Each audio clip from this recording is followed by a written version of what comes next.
On behalf of Minana Chamber of Commerce, I'd like to welcome you to this webinar titled An Analysis of the South African 2021 Economy. And we've got an amazing speaker today, Dawie Roodt. Welcome, Dawie. Good evening to you. Thank you very much for the invite. Group, starting here, but I think there'll be a few more people joining as we go along. Welcome. Thank you very much. Just a small introduction to Dawie. Dawie is a nationally renowned economist with over 30 years experience. He specializes in monetary fiscal policy and is currently doing extensive research on the possible impact of cryptocurrency on monetary policy. He's closely involved with management of client asset portfolios. His interest in international and local politics has grown and he's become knowledgeable in the fields of politics as well. Dawie is ranked the most referenced economist in the country and received the prestigious Economist of the Year award by SEC24. So that's quite impressive there, Dawie, the most referenced economist in the country. That's amazing. We're actually quite honored to have someone of your caliber here tonight. Thank you very much. It's simply because I answer my phone, that's all. Don't see anything about quality in there. It's just because my phone is always with me. Can I then hand over to you, Dawie, to take us through? Okay, Zaina, thank you very much for the introduction. I just want to make sure, according to my diary, we're supposed to start at 7 o'clock, so I hope I was not late.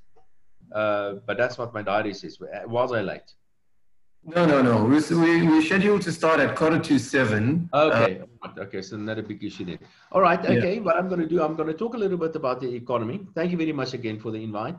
I'm going to talk about the economy, just say a few things about the economy. One or two things that I'm going to say about the economy and politics are going to be a little bit controversial. Now, I hope I will at least contribute a little bit to your insights in the economy and into politics. But it's always my I always I can't wait for the questions at the end of my talk, because that is usually an indication of whether my talk was a success or not. So please just be nice to me and ask me something at the end of my talk. So start making notes on that. If you don't ask questions, I'm going to ask you questions. How's that? All right. Let's get going about on the South African economy. Before I get to the South African economy, I'm just going to touch a little bit on the international economy, what's going on internationally.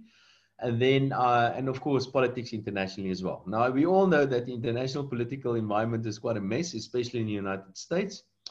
But the United States is an interesting animal, because what is happening in the US is also happening in many other countries in the world, not to the same extent, and certainly not with the same kind of personalities.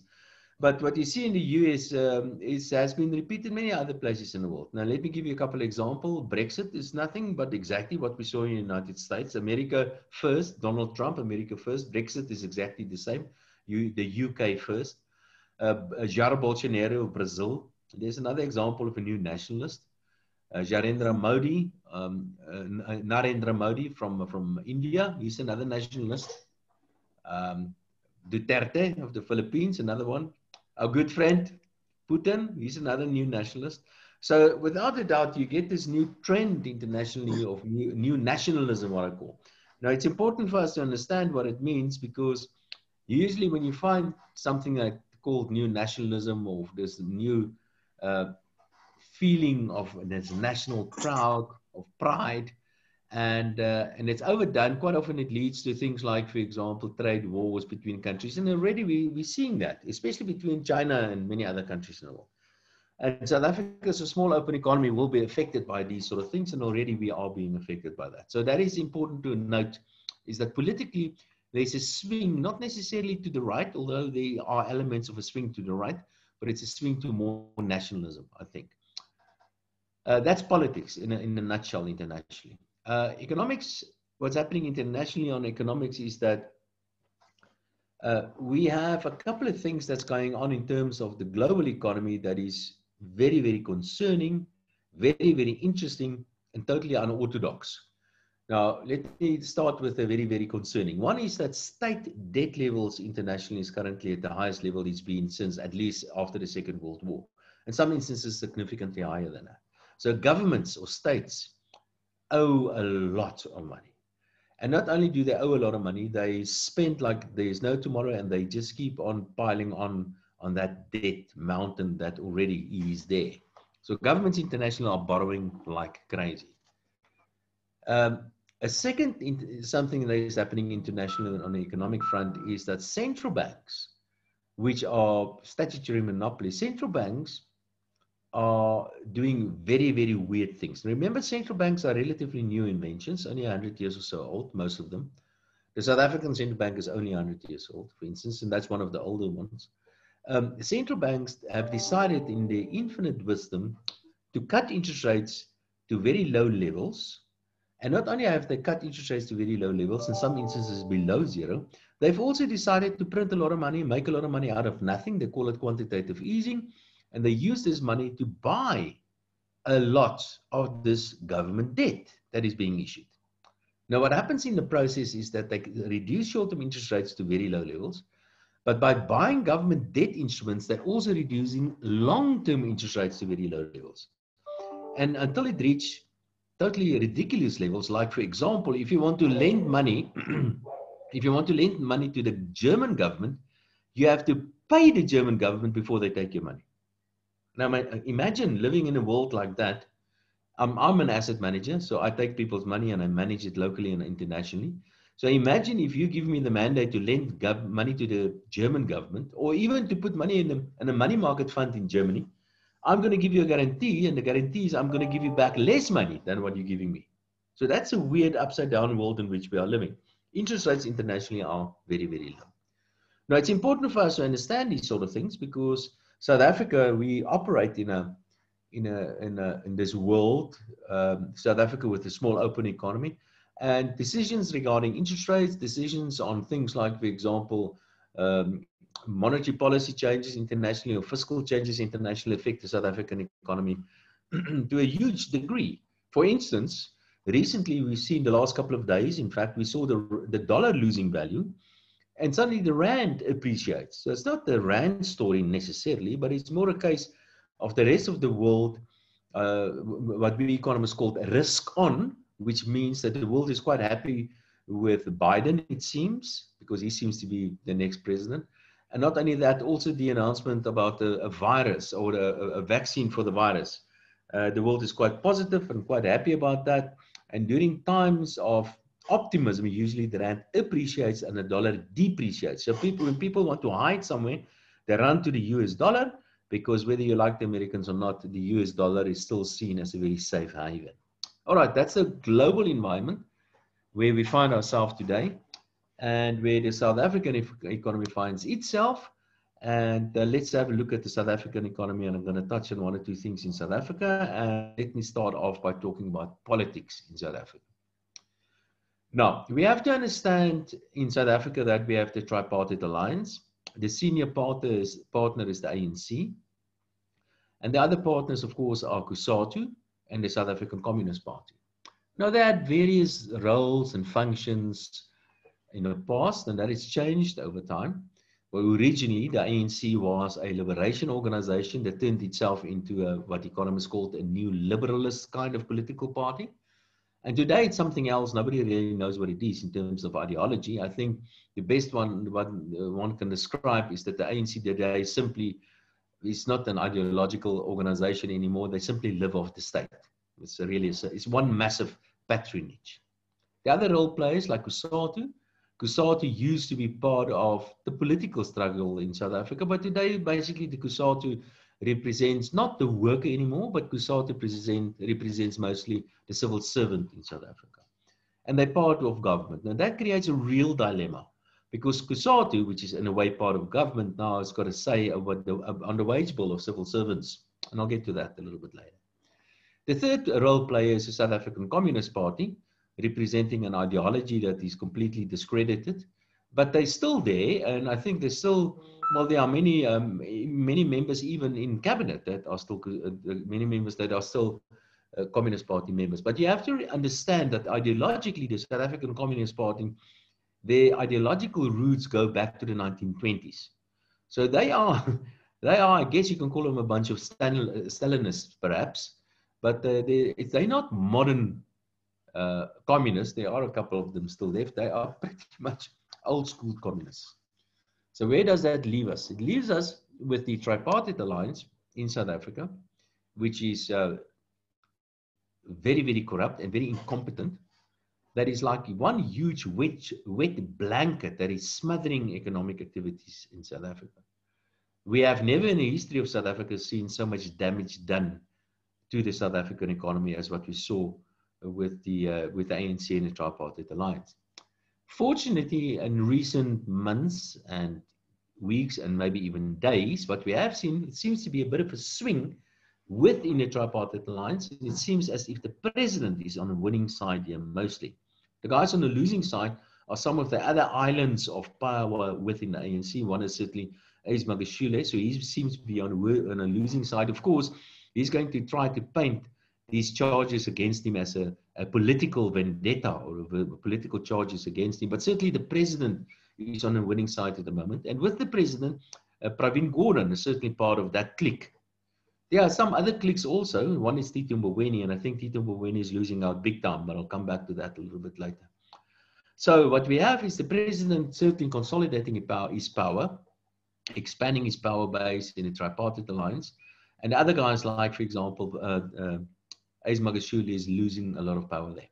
But also keep in mind that ideologically in that power clique, which includes Pravin Gordhan, they are very much a leftist bunch, and I'm going to talk about Pravin Gordhan a little bit later.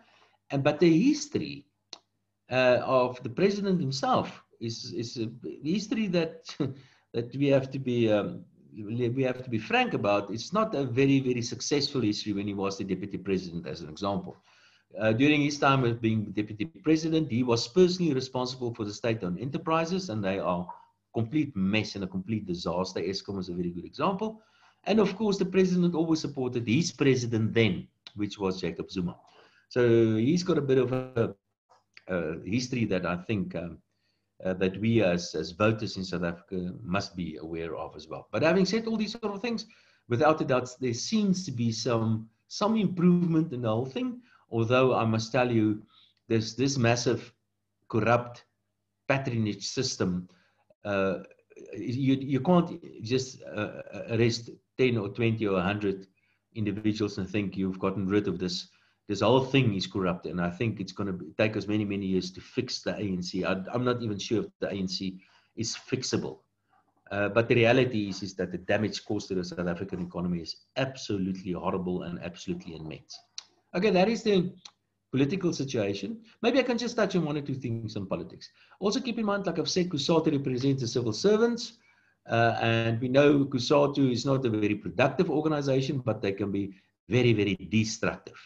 When they go into the streets, we know that they can have a significant impact on the South African economy.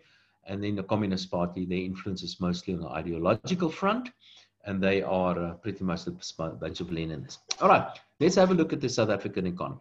Now, the South African economy was in very deep trouble before we even heard of a city called Wuhan. For the past 5 years, the average South African has been getting poorer every year for the past 5 years, up to the end of last year, up of 2019. We were already in a recession, a so-called technical recession, and that was even before this. Before 2020, the fiscal accounts were totally unsustainable. I'm going to talk a lot about those tonight, and many other things. Economic growth was very low. Unemployment levels were at very record high levels. The state-owned enterprises have been run into the ground financially and operationally. So we were in very deep trouble. 3/4 of the local authorities were basically financially dysfunctional. That's according to the Auditor General report. So don't for one single moment think that it's the virus causing all of this. We were in economic difficulty and very deep in economic trouble already before 2020. Then it's the virus. Now let me just make one point, and this point is very important, and that is that it is not the virus impacting on the South African economy.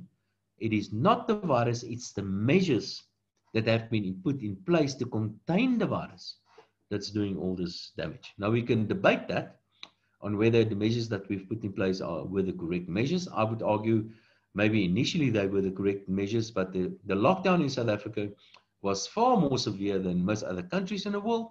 And the impact on a very weak economy is going to be much more severe than in most other economies in the world. So we've got this lockdown on the economy, and obviously the lockdown is having a horrible effect on the South African economy. Now, some of the numbers that we already know is that the economy contracted on an annualized basis by more than 50% in the second quarter. The third quarter is going to look significantly better, but that's a lot of statistical noise in there. Better rather to look at annual numbers. Now, my annual expectation is for the economy to contract by more than 10% in this year. So this year we can expect economic contraction in excess of 10%, which is horrible. We've never seen anything like this. On a per capita basis, the average South African's income will fall this year by approximately 15%. That's after 5 bad years, another 15% fall. Unemployment levels, if you look at the expanded definition, very close to 50%, 50%. So, and another calculation that I've done, and maybe you would find this interesting, is that the expectations are that we may lose something like 20,000 lives because of the virus in South Africa. And every life lost is one life too many. But I've done some calculations. We will have a massive increase in poverty in South Africa.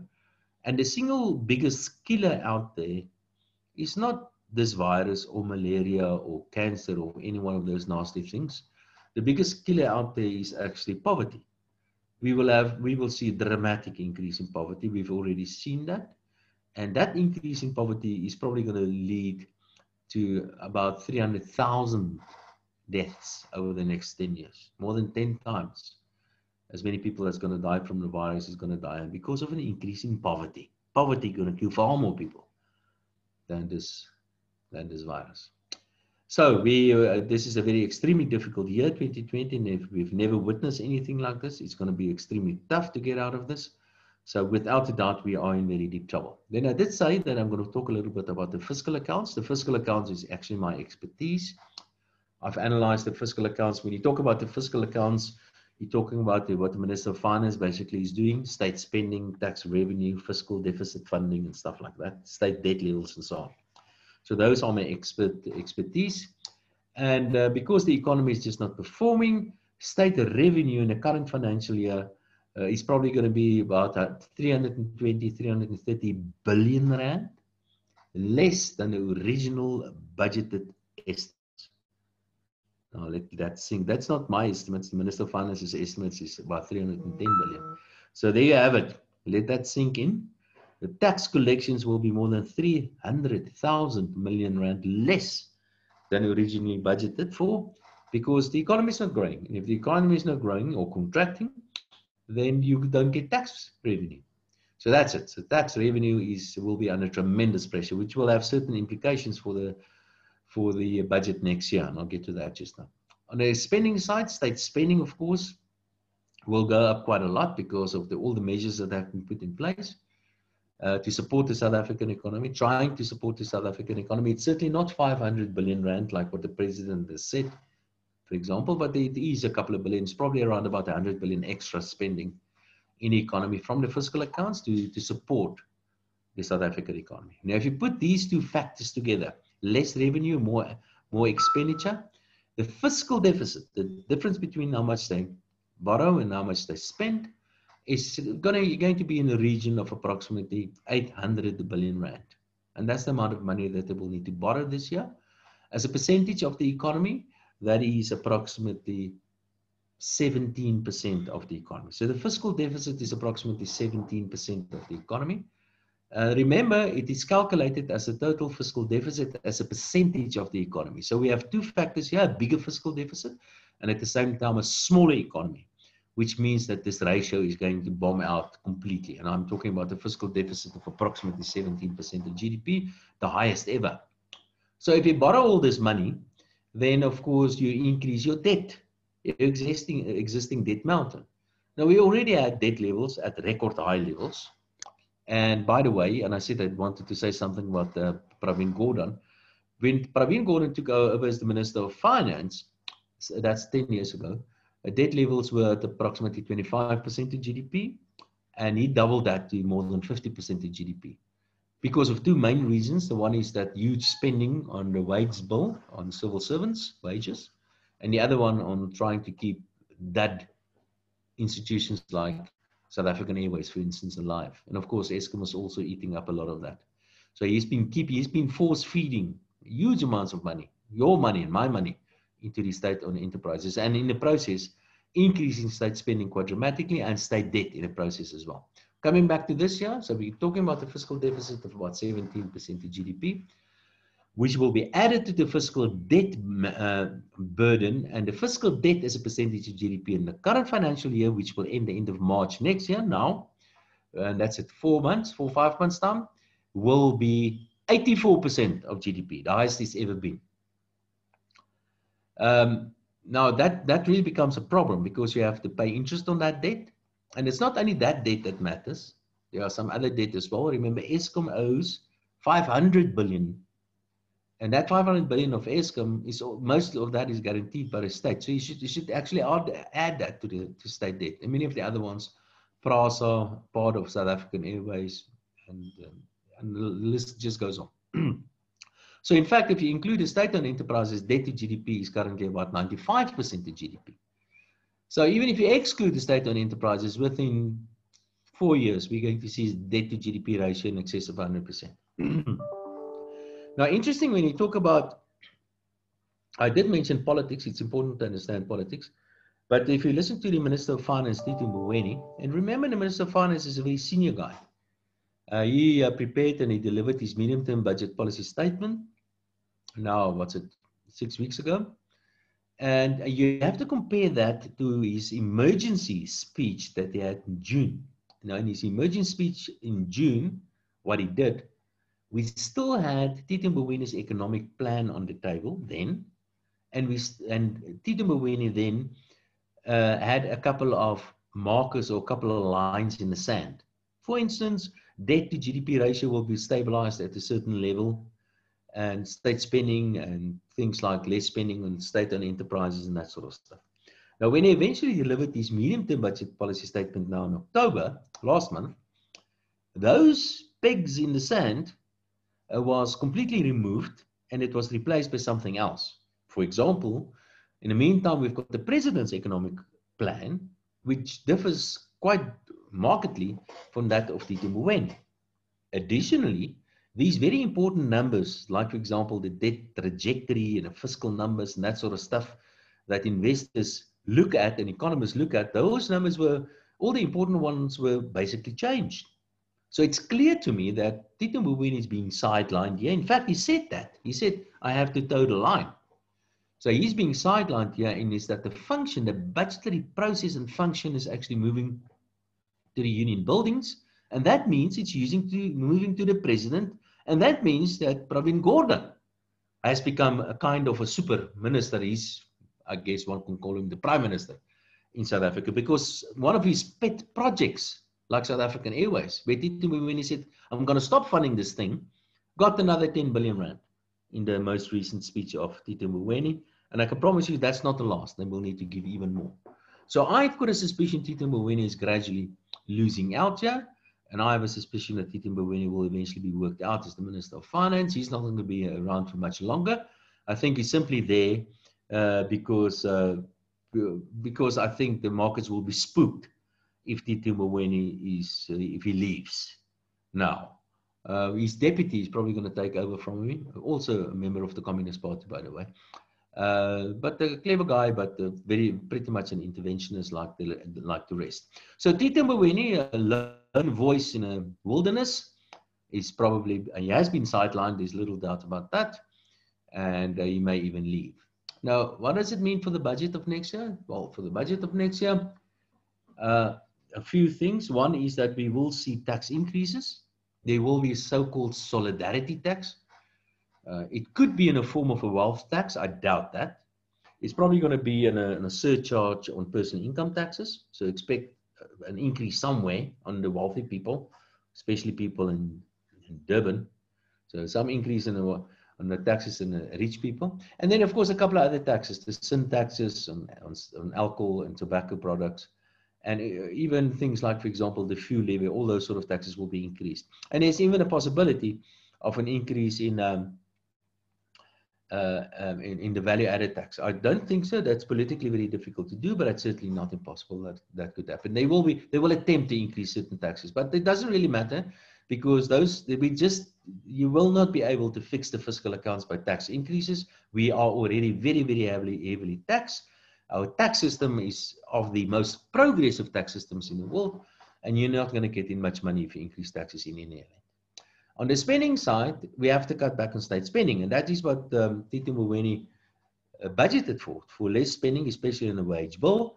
But that's where Cusatu comes in, because if we want to spend less on the wage bill, Cusatu is going to get very angry.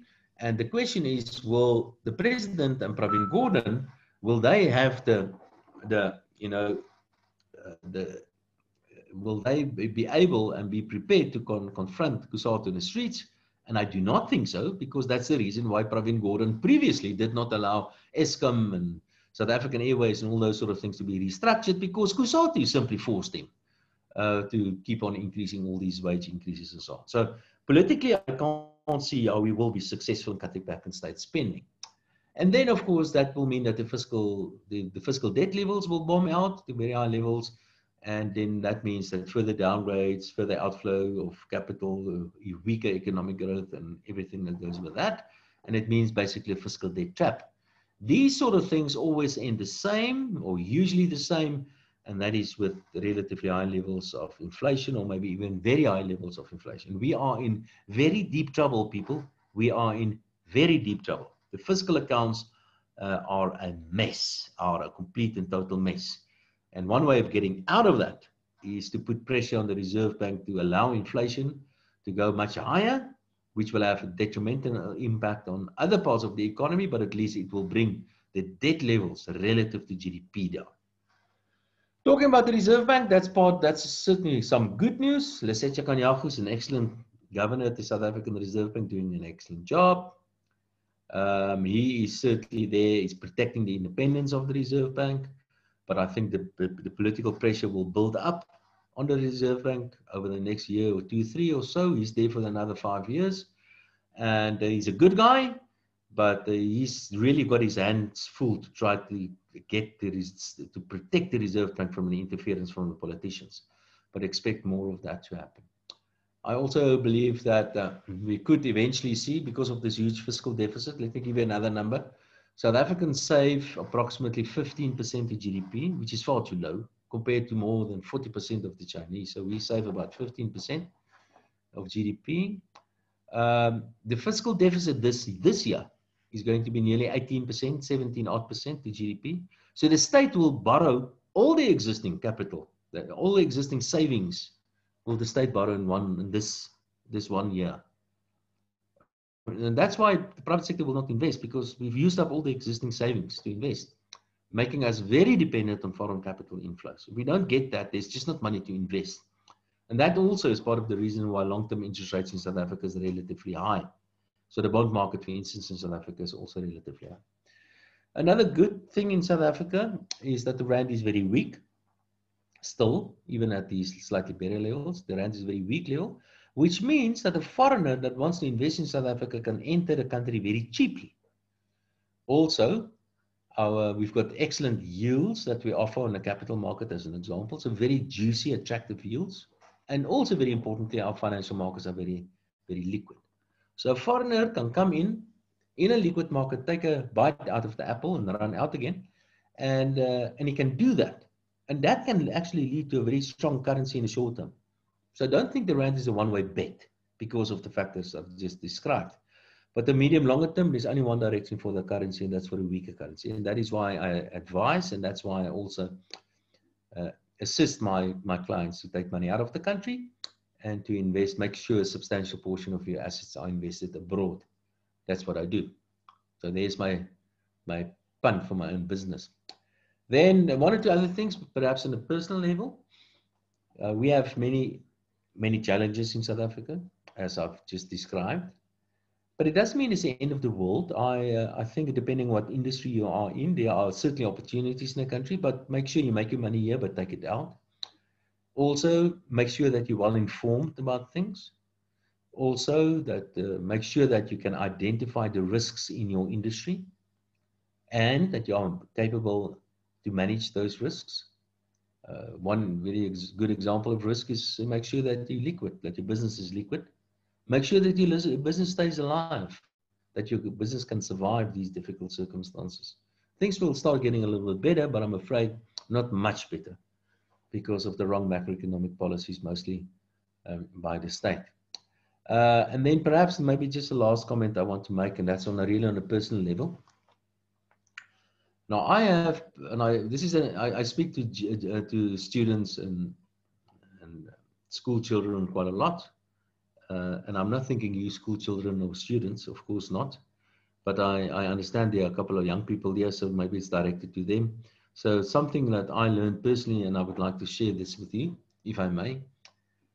I've presented many hundreds of television programs in my life, many, close to 1,000. Where I'm the presenter. I'm not talking with people interviewing me, because that is also 1,000 odd. I'm talking about where I'm actually the presenter. And I can remember the first time they called me and asked me if I would like to present a live TV program. And I said, yes, of course I would do that. And when I put down the phone, I started getting some doubts. Was this the right thing to say?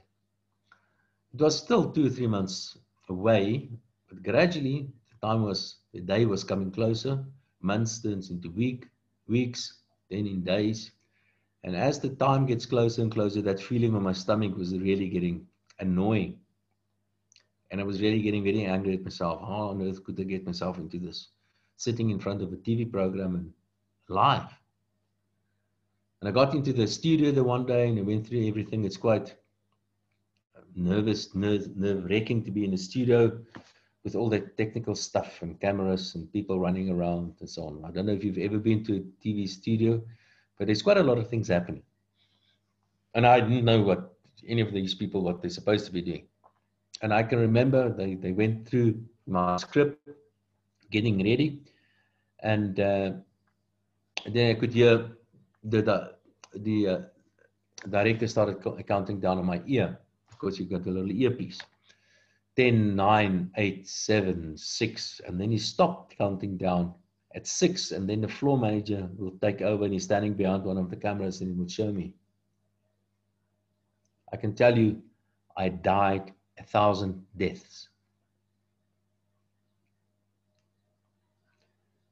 And when he did that, the red light on top of that camera came on. And I realized I'm on live TV. And I realized my mother is watching me. And it was very tough, that 1 or 2 first seconds. And then somehow I managed to get everything together. And suddenly it became very nice. And since then, I've presented, like I've said, many hundreds of TV programs. And that's the lesson that I've learned. The lesson that I've learned is that I did something that I never thought I would be able to do.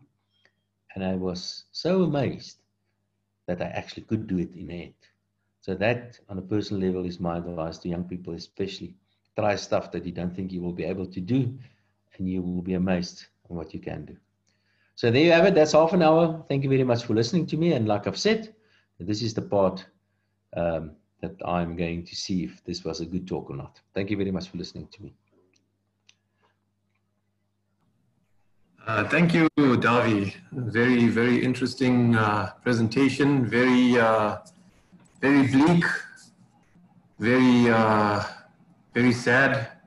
Do we have anything to look forward to next year? You've only pointed out all the negatives. No. We just go into next year as blinkers on and carry on with life as it is, or do we have some hope for the future? Yeah, certainly there's some hope for the future. I think hope for the future are at other levels. One thing that I'm very excited about is about technological changes. And there are the most amazing technological changes taking place. I am very interested in money. not only money the way that we understand money, but money, the economic function of money. Money is the most amazing invention, economic invention. And there are some dramatic changes that happening, technological changes happening to money, and the way that our money will work in economy in future is going to change quite dramatically. So that is one thing that I think we could be looking forward to. Another thing is other technological changes. A good example, let me give you this specific number. A research done in the United States, and they determined that I'm sure all of you on this meeting tonight, all of you are Googling. You all know what is Google, and you Google stuff. So, but you're not paying for Google, but it must be worth something because you're using it. So there must be some sort of value. And this study was conducted in the US, and they determined that Googling is worth about $600 per individual in the United States. So if you put all of the 300 billion individuals in the US times $600, is quite a big number. And you should actually add that to the size of the economy because that is economic activity, but it's not included in any economic numbers. So the point I want to make is I think the nature of economies is changing, and it's becoming more service orientated. It's becoming more digitizable, if there's such a word. And technology, and it's probably much bigger than what we think it is. Unfortunately, everybody will not participate in this wonderful new economy. There are many people in South Africa where we have very high levels of unemployment, very lowly skilled people. And they're simply going to lose out because they don't have the skills to be part of this wonderful new economy that is already part of the South African economy as well. So, but that's a good part. That is the part I think technology is certainly one of those things, and especially the evolution that's happening with money and a couple of other things. Like I've said, South Africa's got very high returns that we are offering. There are reasons for that, obviously because of the high risk in the country. But there are certainly many opportunities to make money in the country. Thank you. If anyone's got any questions, more than welcome to ask the questions, or you can type a message in the chat box. I see there's one from Imran. An investment attraction perspective, what are the new and emerging industries with potential for domestic and foreign investment in a post-COVID era? Yeah, that's an interesting one. Well, clearly at the moment, the one that is which is the only place where you see dramatic increases in valuations is on the so-called tech companies. That's the iPhones. I see there's somebody with an iPhone here. That's iPhone as an example, Amazon, Microsoft, all those companies. That's where the big growth, the strong growth is taking place at the moment. The traditional companies, the old world companies, like for example, mining is falling behind. The traditional retail is falling behind. Construction, for various reasons, is also falling. Those sort of things are falling behind. But tech stuff, that is the place to be, and that sort of fits in with what I've just said. Personally, I'm a great fan of banks, of the financial industry, but I think because of technological changes, the financial industry there will be a lot of disruptions in the financial industry, and I think other kind of financial or fintech kind of companies will really start eating the lunch of the banks. But I like banks, but because they're kind of modern institutions, but if they don't watch out, these tech companies are going to eat their lunch.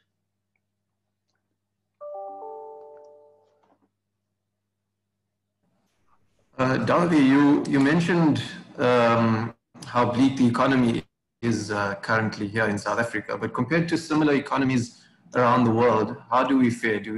Are we a lot further behind?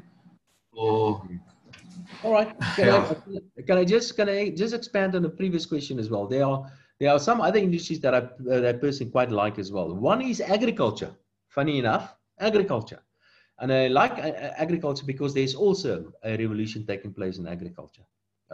Genetic engineering is only one example. Precision agriculture is another example of that.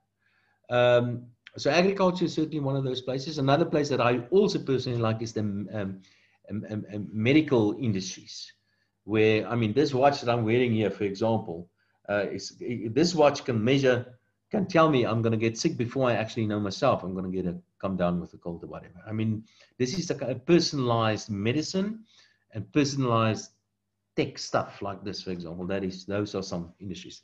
Some other countries in the world, similar kind of countries. South Africa is classified as a so-called emerging economy. Now, the other emerging economies, if you only look at the BRICS countries, for example, I mean, there's no way we can compare ourselves to the Chinese. It's the only of the big economies that's not going to go into a recession this year. So they're simply running away from everybody, not only the other emerging economies, but also the established economies in the world. Brazil is taking a huge knock. They took a huge knock, but they seem to be getting out of that a little bit better. They are perhaps, apart from South Africa, the worst performing of the BRICS countries at the moment. And then, funny enough, the Russians also seem to be getting their act together, and the Russian economy is also starting to grow. Now, I left the other BRICS countries out for a very good reason. Before I get to the last BRIC country, I just want to say one or two things about the Eastern Europe, which are mostly also emerging economies. Most of them are doing quite well, much better than South Africa, in fact. And then the last BRICS country that I think is the future for the world, and that country I think is going to take over the baton from China, and that's India. I think the Indian economy, if Narendra Modi, if he can get his political act properly together, I think the Indian economy is going to be the next miracle economic story in the world. The Chinese economy growth is going to slow down for a number of reasons. One very important reason has to do with demographic changes. But I believe that the Indian economy could be the great next economic wonder.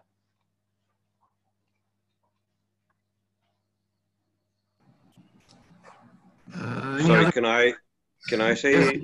Yes, Hello, Zain? I'm listening to you. Thank you very much. Dawie, my name is Razak Juma. I note that you did touch on foreign investment, where people should actually invest their money overseas, which is a good thing, especially with the rand-dollar situation presently. My point that I want to ask you is, I think there's good talks about asset managers like yourself, who now can invest more than 30% regulation in offshore funds. I'd like your comment on that. And the other comment I'd like you to just tell us about exchange control regulations being flown away pretty soon.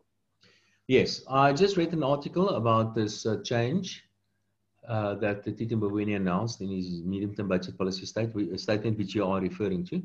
People saying that it's a relaxation in foreign exchange regulations, which in my book it isn't. Let me just explain how it works.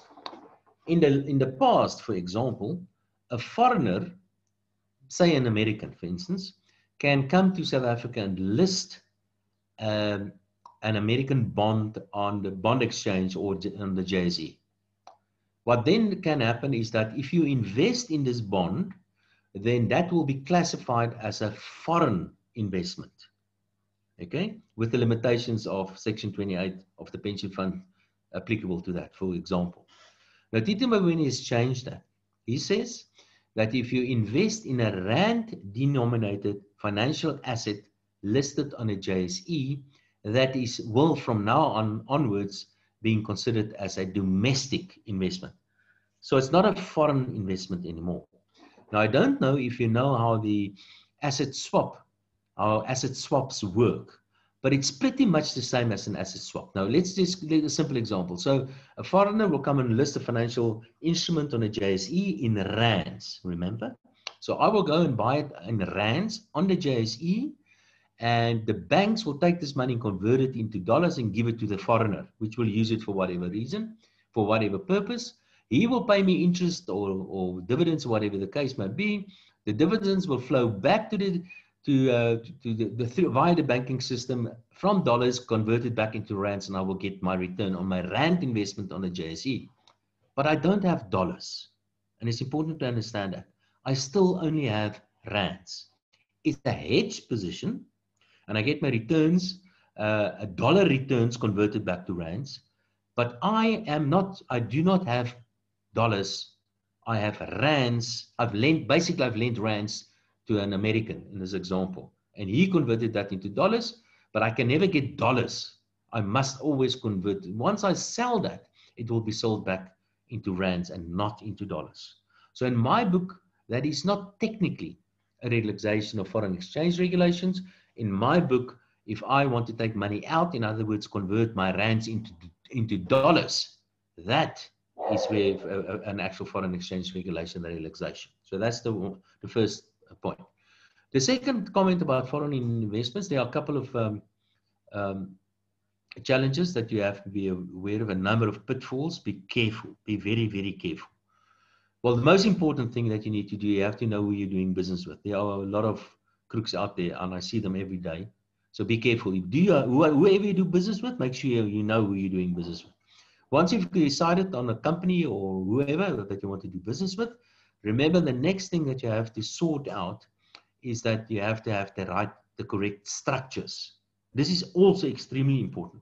If you take, you can get the tax clearance and you can take your 10 million rand out and you put it in a bank account in Mauritius, argument's sake, and something should happen to you, then I'm afraid all sort of bad things happen, because now you have an estate that is not a South African estate. And you can potentially pay as much as 40% on various taxes, depending on what the jurisdiction that. So be careful about the structure. So a structure that we use, for example, is what we call a wrapper. There are many others, but quite often we use a wrapper. We make use of the insurance legislation. It's not a policy, but basically we make use of that kind of legislation, and we put it in a wrapper so it stays part of your estate in South Africa, and there are certain tax benefits to that as well. So make sure your structures are right. There are many other examples of structures, like a company which belongs to a trust with beneficiaries, you or your kids or whatever the case may be. But there are many different, but make sure about the structures. That is utmost importance. And then, of course, the money eventually that ends up abroad, you have to do something with that. And that's another potential risky thing. Typically what I would do, I will open, for whatever structure you use internationally, I'll open a share account and I will put the money in there, and I've got a team, very, very bright young people, and they manage for me international share portfolios. That's what we do. So it belongs to whatever structure you've established internationally.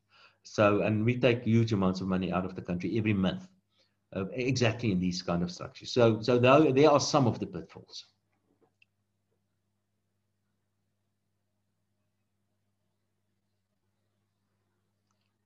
I hope that worked, Razak. Sorry about this. Yes, I was on mute. Thank you, Dawie. I think that you've cleared quite a bit there, especially the 30% rule. Yeah. And it's actually against the Regulation 28 structure. Yeah. Oh, no, thank you so much. Okay, my pleasure. There's one more question on the chat. Are there real opportunities for localization in SA given current disruptions in global value chains? If affirmative, I think the short answer to that is, if we talk about South Africa being part of the global value chain, I guess what you actually referring to is the global manufacturing value chain. When if you talk about value chains, that is typically what you would mean. The short answer to that is not that much, and the reason is for a number of reasons. One is South Africa deindustrialized and is still busy deindustrializing to a large extent, so we just do not have production capacity in the country. A second reason is that because of technological changes, many countries, America is perhaps the leader on this front, are not investing abroad. It's the Americans investing in China and Taiwan and those places. In the last couple of decades, they're not doing that anymore. They're taking this production capacity back to the United States for various reasons. One is technological changes and so on. And the third reason is that the world is not a factory anymore. The world has become a service industry. Service industries are the important industries.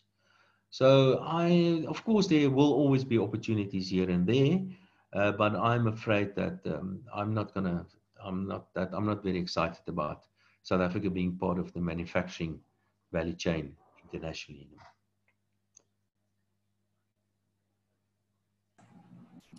Thank you for that. Any other questions from the group here? And a very good example is that Apple now is manufacturing their own chips. Where's the Apple guy? He's left. The Apple is manufacturing their own chips, so they don't buy it from Intel anymore. So that's an example of internalizing many of these of things that they need. Yeah. Anything else?